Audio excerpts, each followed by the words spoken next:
So we ended up in the bathroom, and guess who the singer was in the bathroom? Just guess. Just guess. It was Lainey Wilson. Yeah. It was Lainey Wilson. She's like, you want to sing for her? I was like, yeah, for sure. So we sang The Cure by Lady Gaga, and we just sang a cappella straight up to her.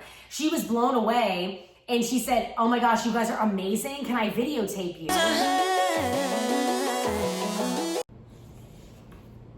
Okay, so a little backstory about Aaron and I. We are originally from Richmond, Virginia, born and raised there. All of our family still lives there.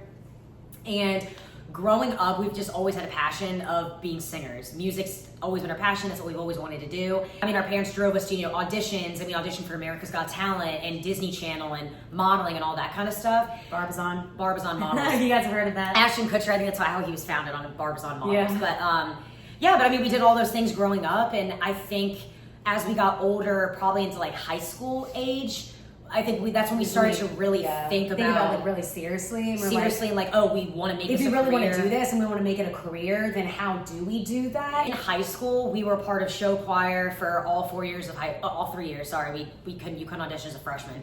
All 3 years. We also were in church choir. Like, we grew up singing in the church and everything. And I think that was just like, I don't think we were ever like taught how to sing. I think honestly, it's just God-given talent. And then being in choir since we were like, 4 or 5 years old, and getting solos and exactly. I think just developing our voices over time. I think that's where a lot of people ask us, they're like, how did you know you could sing? How are these things? I know people always ask that, and I always want to come up with a great answer, but I'm like, I have a good answer. What's the answer? No, it was interesting because we always just knew that we had a voice. I don't know where it even came from, to be honest with you. Yeah, like we always had it in our mind. Our uncle's a musician. Yeah, so I guess it does run in our family. Like maybe it is genetics. Yeah. And I think our grandma's mom or something, she was a singer. But our uncle was a musician. He's a professional musician, and he lives here in Nashville, and he performs for a famous country singer. He's been very successful for 30 plus years, and since the beginning of her career, he's been with her.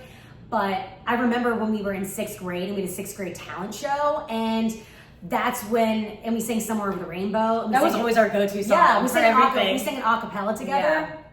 Yeah. And that's when our parents knew. They're like, oh, well, maybe they're going to want to do this for the rest of their lives. Maybe they're going to want to do something big in music. Yeah, and I think they knew that we were I think that's when everybody else knew. But we already knew. I mean, we knew, but I think that's probably the moment they were like, okay, I think this is probably like something serious they really want to do.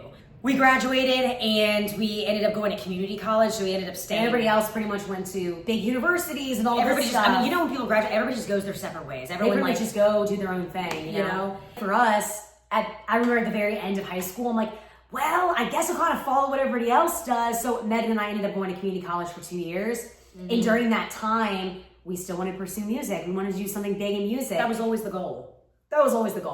But, and this is kind of what gave us the idea to move to a music city. We didn't exactly know what music city though yet. Yes, but it happened to be Nashville, obviously. Mm-hmm. But my sister and I, long story short, one of our friends in high school, she was in a university in Georgia. We went down to go visit her for our birthday. It was our 19th birthday.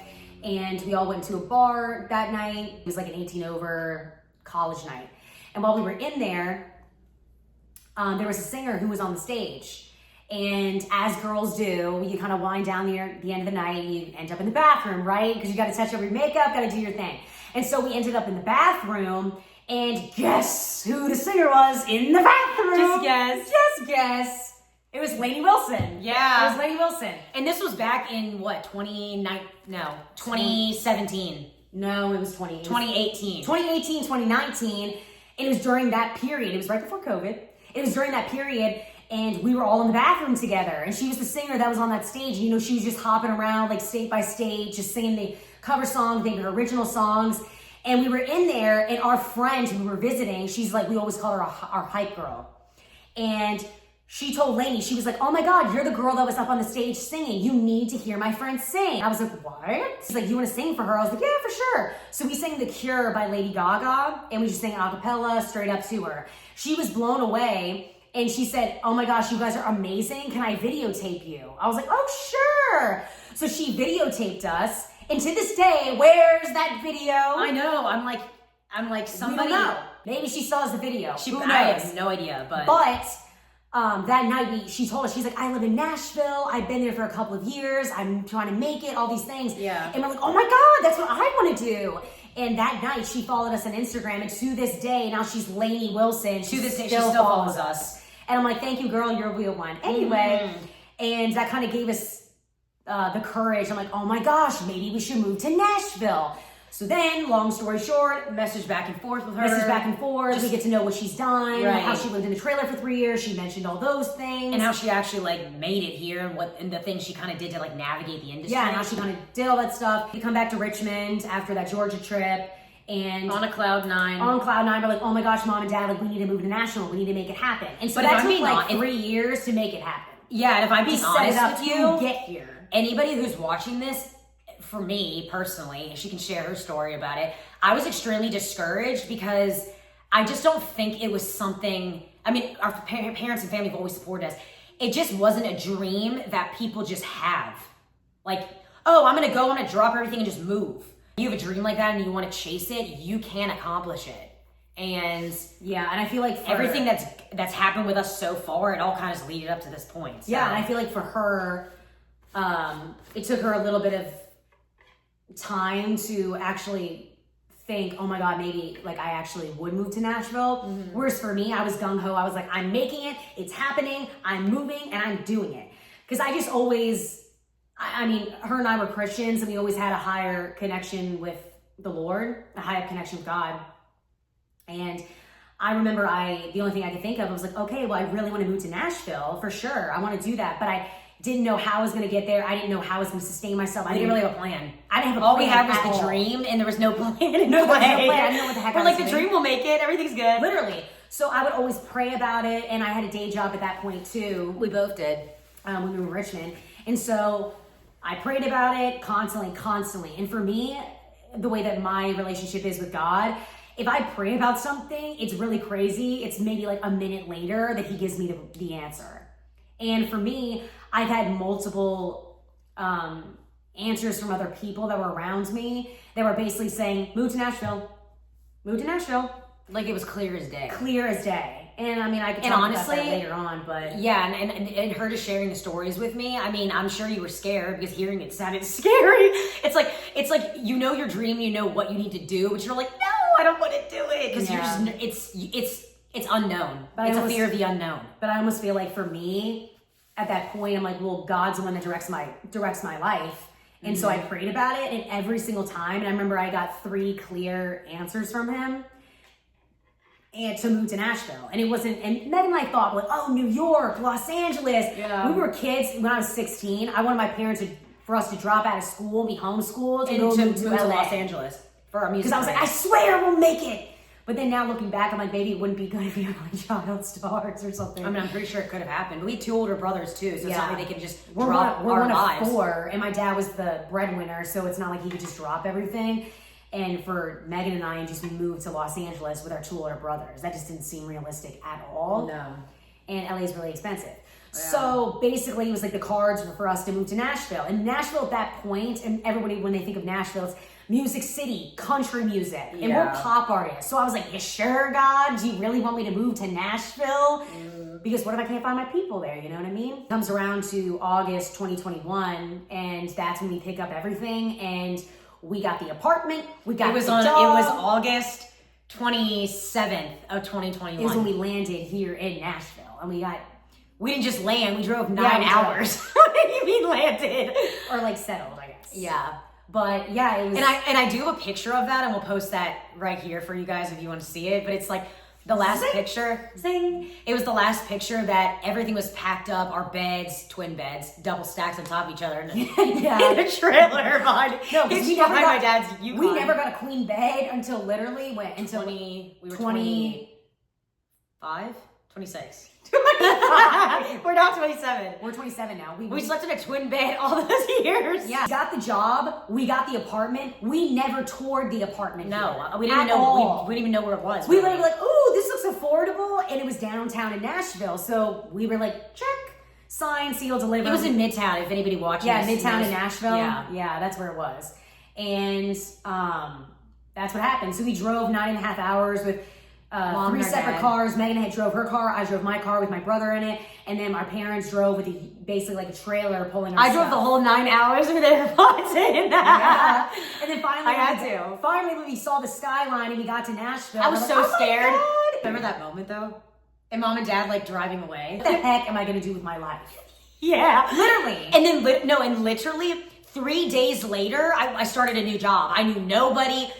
New job, new city, new people, new everything. And we were 22 years old. It was And a we had lot. all these interviews virtually. I never went to Nashville to have the interview. No, the woman gave me the virtual. job over the phone. Yeah, she was like, hey, cool, like you got the job. And that was pretty Praise much her. it. Thank you for giving me the opportunity. No, so thank you to all those people that literally Who gave helped us the us. job because that we were able to move here. Yep. Very early stages of Nashville, basically Megan and I were in a 1-bedroom apartment. And Picture this, 1-bedroom apartment, 2 twin beds right next to each other, and it was the one split- bed. It was split by a nightstand. Yeah.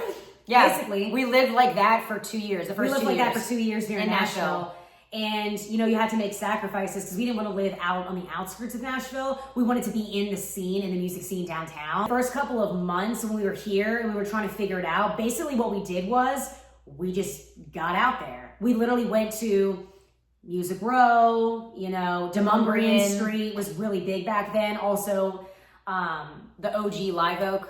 OG Live Oak, if you guys know, like back when it was, 2021 and earlier than that. And then also Winners and Losers, that was miss huge Winners. too. And Winners, they would have these huge back parking lot concerts, and they were free. And literally like big artists would show up and they would sing at them. So it was super cool. Mm-hmm. And the hub to go meet people after shows was Red Door Saloon. That was the hub back in the day, right when we moved there. Yeah, I think it was like every... Nowadays it's different. Yeah, it's not really, it's kind of a hub, not as much as it was back in the day. Pretty much what we did, we literally went to, they're called Writers Rounds. We went to Writers Rounds and Megan and I just... At like every bar, all around Nashville. And we just it sat was, there, we just listened to all the artists that were on the stage, and I'm like, how am I supposed to get up there? And you would think in your mind, you're like, oh my gosh, when the artist comes off the stage, maybe I could just go up to them and say, hi, like I'm a singer-songwriter. Like it was more intimidating than you Let's think. make a connection. It was so much more intimidating than you think. Because the thing that always rung through my brain was, At least I had her. they're not gonna listen to you if they don't know you can sing and they don't know you can write.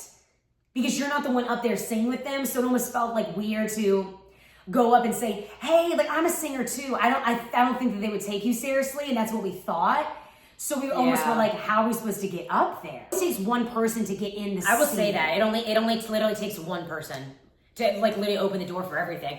I remember, and this was the story, and honestly, we are forever grateful for this person.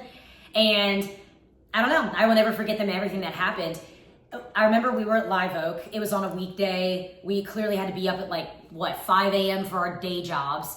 And we were out a lot because we just had to make connections. So we legit were out making these connections. Energy back then, because now, God, now I don't know. No. But it was such a grind. It was like going out 3 or 4 nights a week and then ending up having to wake up at 5 a.m. and go to our jobs. But anyway, kind of what changed everything for us.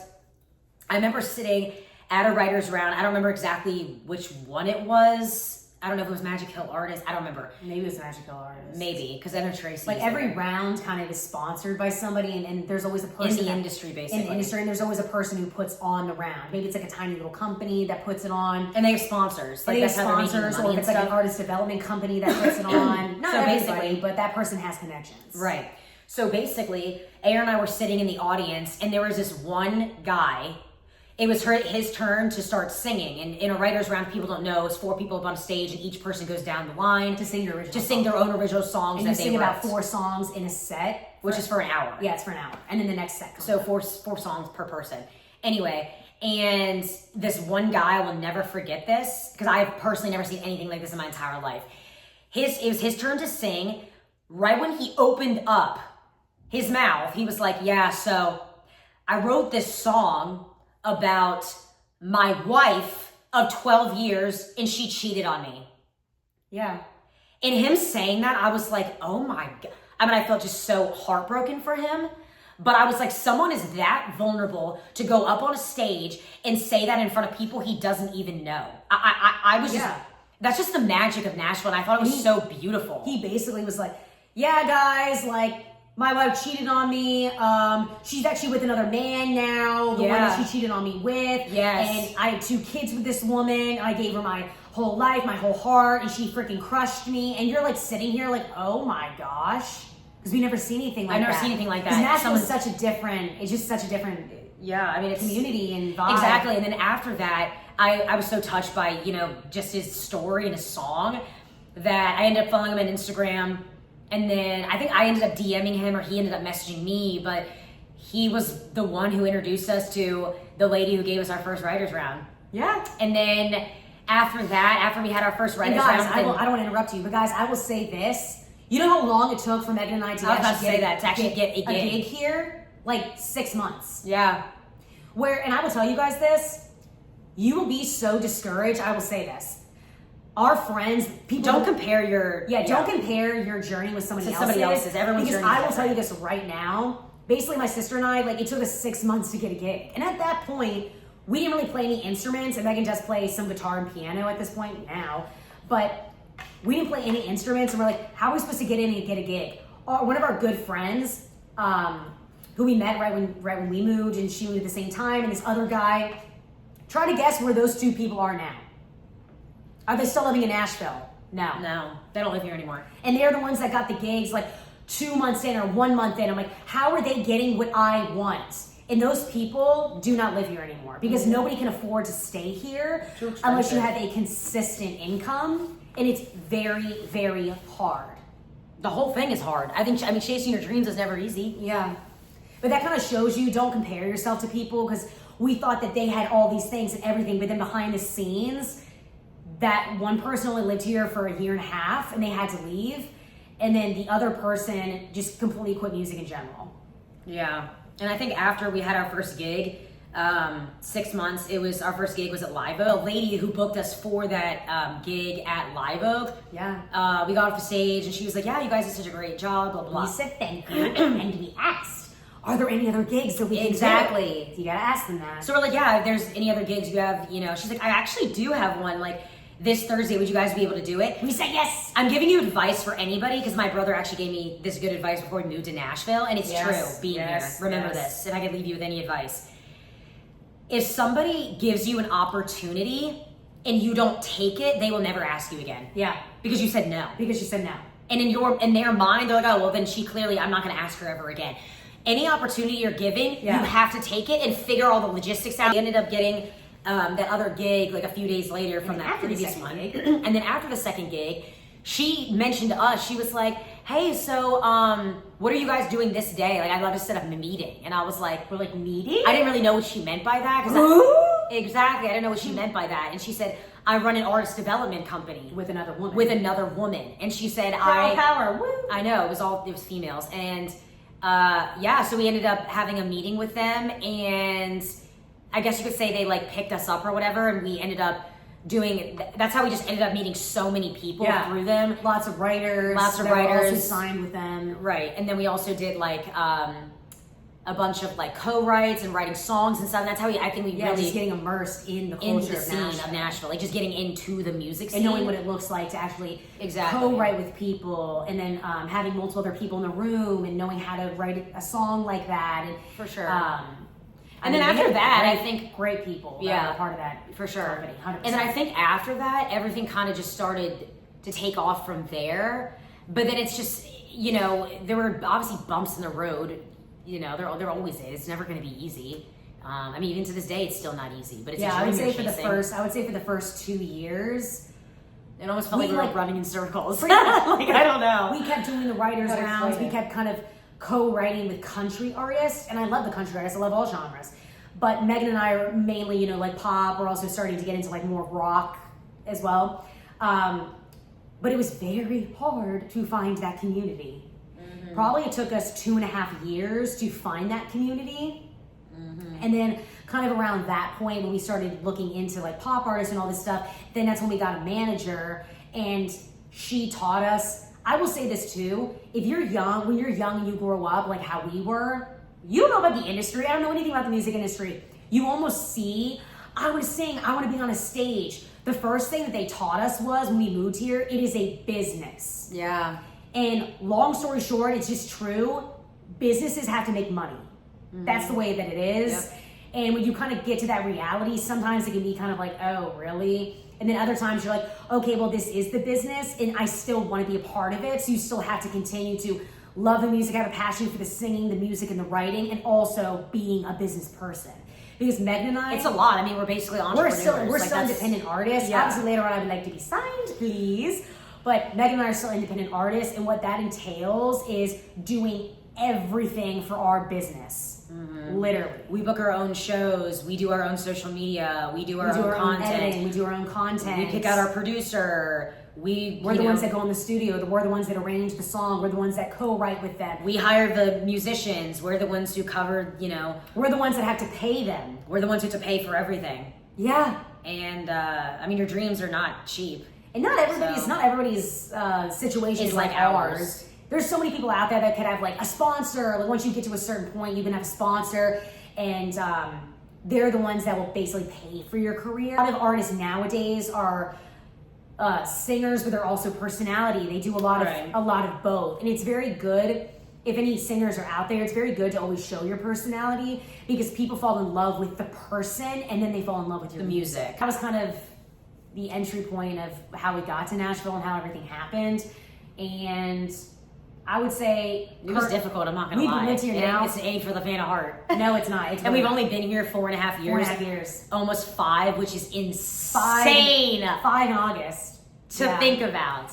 But at this point in our career, everything is so much better. It really is, and we've really grinded out with social media probably seriously for a year now. Yeah. Because we were lucky enough to have somebody come into our life who is a content creator, and he taught us how to edit videos, how things look online, and how what works, what doesn't work, and he's really helped us in our career. So probably seriously with social media for a year, and I say social media is a huge part of being an artist. Absolutely. Huge part. Because you know what it is? It's marketing. That's what social media is. It's kind of funny because music is it's a whole cycle. It's like over and over and over and over It's again. kind of the same cycle over and over again. Yeah, pretty much.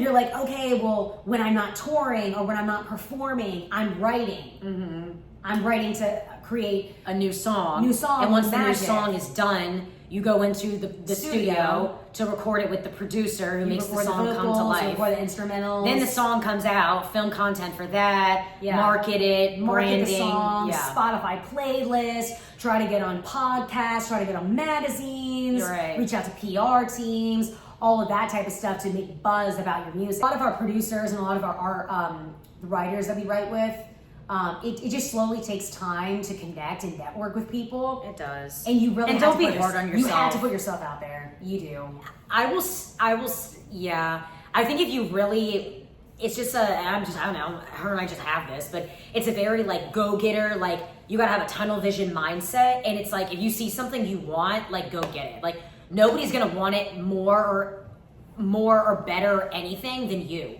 Nobody's gonna fight for your dream other than you.